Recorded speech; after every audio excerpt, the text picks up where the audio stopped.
Madam మీరు కూడా sir అందరూ కూడా టాప్ పైకి రావాలండి ప్లీజ్. సార్ ఇక్కడ నుంచి మీకు ఎటువంటి బోర్ కలిగించుకుంటూ మళ్ళీ ఎంటర్టైన్మెంట్ స్టార్ట్ అవుతుంది. సార్ అందరూ కూడా టాప్ పైకి వచ్చాడు సార్ ప్లీజ్. సార్ ఆ పాపి గోడలకి పేరు ఎలా వచ్చింది ఆ హిస్టరీ కూడా మా కార్తీక్ మీకు తెలియజేస్తాడు. ఓకేనా? ఆ పాపి గోడలకి పేరు ఎలా వచ్చింది ఆ హిస్టరీ కూడా మీకు తెలియజేస్తారండి. సార్ అందరూ కూడా టాప్ పైకి వచ్చాడు సార్ ప్లీజ్. మేడం ఇంకా బ్యాక్ సైడ్ ఉన్నారు, నా ఆర్మీ బ్యాచ్ ఉంది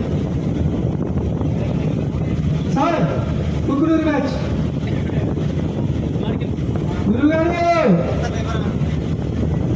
సార్ అందరూ కూడా నిమిషం చాలా 3 నిమిషాలు చాలా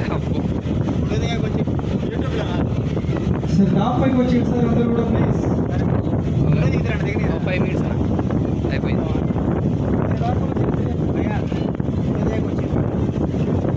సార్ బోటి లెఫ్ట్లో రైట్లో ఉన్న వారు అందరూ టాపిక్ వచ్చారు సార్. అవునుగా అండి సార్. ఎలాగో పాపి కూడా అంతానండి చూసి ఇంకొక 1 మినిట్లోనే ఇక్కడ నుంచి వెళ్ళిపోతున్నాం.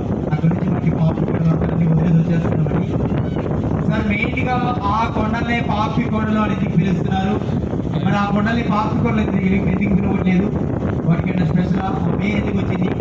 ఎవరికైనా తెలుసుకోవాలని ఉంటే ఒక్కసారి ఇంకా నిమిషం ఉంది, ఇంకా 2 నిమిషాలు ఉంది. తెలుసా అండి?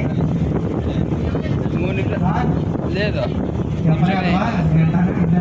ఇంకొక 10 సెకండ్లు ఉంటే 20 సెకండ్లు ఉంటే 2 నిమిషాలు అవుతుంది. మాత ఈ మార్గం గుండా వెళ్ళి ఆ సముద్రంలో కలవడానికి కారణం, ఆ 2 కొండలు కూడా డివైడ్గా ఉండడానికి కారణం, అసలు ఆ పాపి కొండలకి పేరు ఎందుకు వచ్చింది అంటే నేనే నాకు కూడా తెలియదు.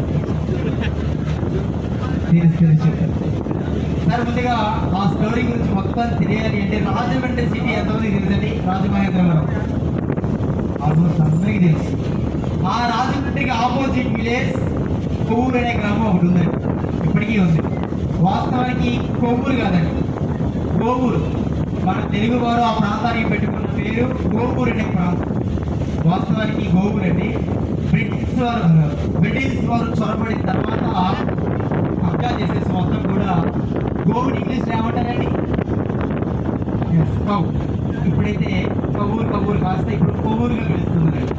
గోవూరు నా పేరు ఎందుకు వచ్చినప్పుడు మీకు అర్థం అవుతుంది సార్. నాకు కొవ్వూరు అనే ప్రాంతంలోని ప్రజలతో పాటు సప్త మహామునిస్తులు ఉండేవారండి. సప్త అంటే తెలుసు కదండి, 7 మునిస్తులు ఉండేవారు ప్రజలతో పాటు. ఈ 7 మునిస్తులు కూడా ఒక చిన్న ఆశ్రమం ఒకటి ఏర్పాటు చేసుకుని అక్కడ ఉన్న పిల్లలకి అందరికీ కూడా విద్యా బోధన అందిస్తూ వారి పండించినటువంటి అతి కొద్ది పంట ఏదైనా కానివ్వండి, పంట అక్కడ ఉన్నటువంటి ప్రజలందరికీ